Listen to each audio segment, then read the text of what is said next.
বন্ধুরা রে আমার,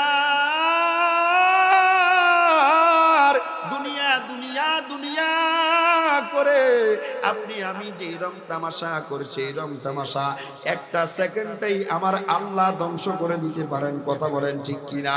আমার আল্লাহ বেশি কিছু বলা লাগবে না, আমার আল্লাহ জমিনকে আদেশ করবে জমিন ধ্বংস হয়ে যা। আল্লাহ কুন ফায়াকুন বলতে দেরি, জমিন সেই আদেশ মানতে দেরি করবে না। কথা বলেন ঠিক কিনা? এই আমার বন্ধু, যেই জমিনের উপর দাঁড়িয়ে, যেই জমিনের উপর দম্ভ ভরে চলাফেরা করে আপনি আমি অহংকার করতেছি, ওই জমিনটা 10 কিলোমিটার নিচ থেকে একটা নাড়া দিয়েছে, আমাদের অন্তরের মধ্যে মৃত্যুর ভয় এসে গেছে। কথা কোন ঠিক কিনা?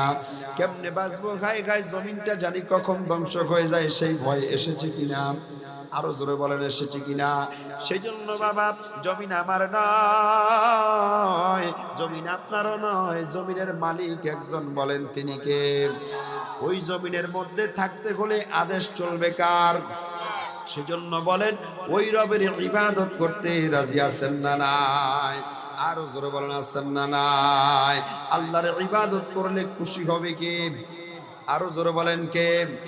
এই বন্ধু আমার, আপনি জীবনে অনেক গুনাহ করেছেন, অনেক গুনাহ করেছেন, অনেক অন্যায় আপনার আছে, অনেক পাপ আপনার আছে। আপনি সেজন্য হয়তো নামাজের দিকে আসেন না, চিন্তা করতেছেন অনেক গুনাহই তো করলাম। আপনি অনেক পাপ করার কারণে আপনি রোজার দিকে ধাবিত হচ্ছেন না, চিন্তা করতেছেন অনেক গুনাহ করে ফেললাম, আর আমল করে কি হবে?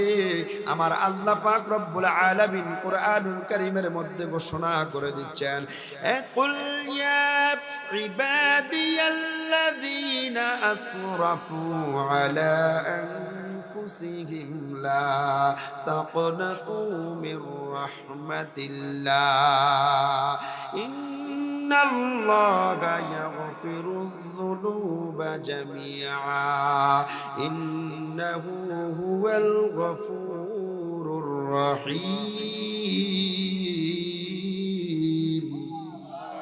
আরো জোরে বলেন আল্লাহু আকবার। হে আমার বন্ধু, আপনি ইবাদত না করার কারণে যেই ভয় আপনার অন্তরে, এই আয়াত দ্বারা আমার আল্লাহ পাক রব্বুল আলামিন সেই ভয়টা দূর করে দিচ্ছে।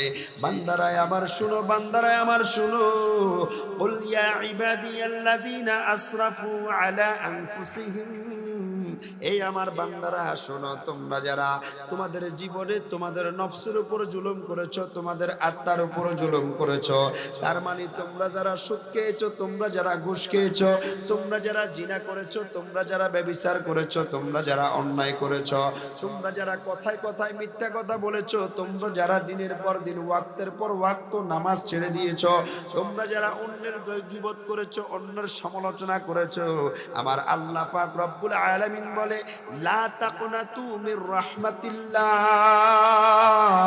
আমার ওই সকল বান্দাদেরকে আমি বলছি, বান্দারাই আমার,